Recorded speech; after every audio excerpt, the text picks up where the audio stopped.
Actualité internationale, Marine Le Pen, condamnée à 4 ans de prison pour détournement de fonds publics. La chef de file du Rassemblement national RN français, Marine Le Pen, a été condamnée le lundi 31 mars 2025 par le tribunal correctionnel de Paris en France pour détournement de fonds publics. Cette décision fait suite à l'affaire des assistants parlementaires où il a été établi que le leader du parti d'extrême droite français et d'autres membres de son parti ont détourné des millions d'euros de fonds européens destinés aux assistants parlementaires pour financer des activités partisanes. Marine Le Pen a qualifié cette condamnation de décision politique visant à l'écarter de la course à la magistrature suprême. On l'écoute.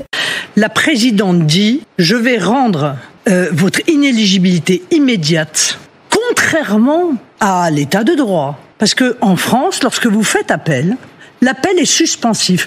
L'appel annule, en réalité, le jugement de première instance, vous remet dans la situation d'être présumé innocent et l'affaire est rejugée. Ce qu'elle fait là, c'est qu'elle dit « Je vais vous rendre inéligible tout de suite et je le fais précisément pour vous empêcher de pouvoir être élue présidente de la République. » Mais si ça n'est pas une décision politique, je ne sais pas ce que c'est. En réalité, Marine Le Pen a été inculpée pour avoir recruté des assistants parlementaires lorsqu'elle était députée européenne de 2004 à 2017 sur le compte du Parlement européen, alors que ces personnes travaillaient en fait pour son parti, le RN. Elle écope d'une peine de 4 ans de prison, dont 2 enfermements aménageables sous bracelet électronique, d'une amende de 100 000 € et d'une inéligibilité de 5 ans avec application immédiate, rendant sa candidature à l'élection présidentielle de 2027 impossible. Le leader du RN dénonce la violation de l'état de droit par la décision qui a été rendue et entend faire appel, estimant que cela révèle d'une erreur de décision de la part des juges. Elle en parle.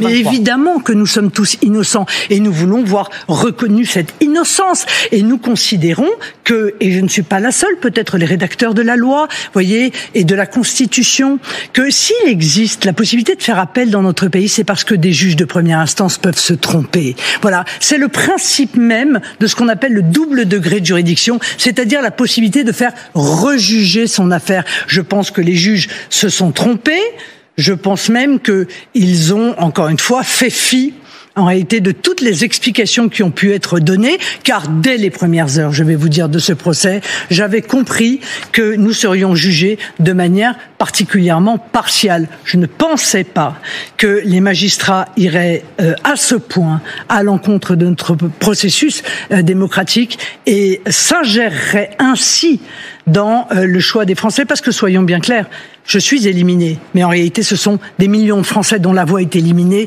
ce soir au moment où nous nous parlons. La condamnation de Marine Le Pen plonge la droite française dans l'incertitude. Jordan Bardella, actuel président du RN, étant pressenti pour la succession, bien que son manque d'expérience puisse constituer un obstacle.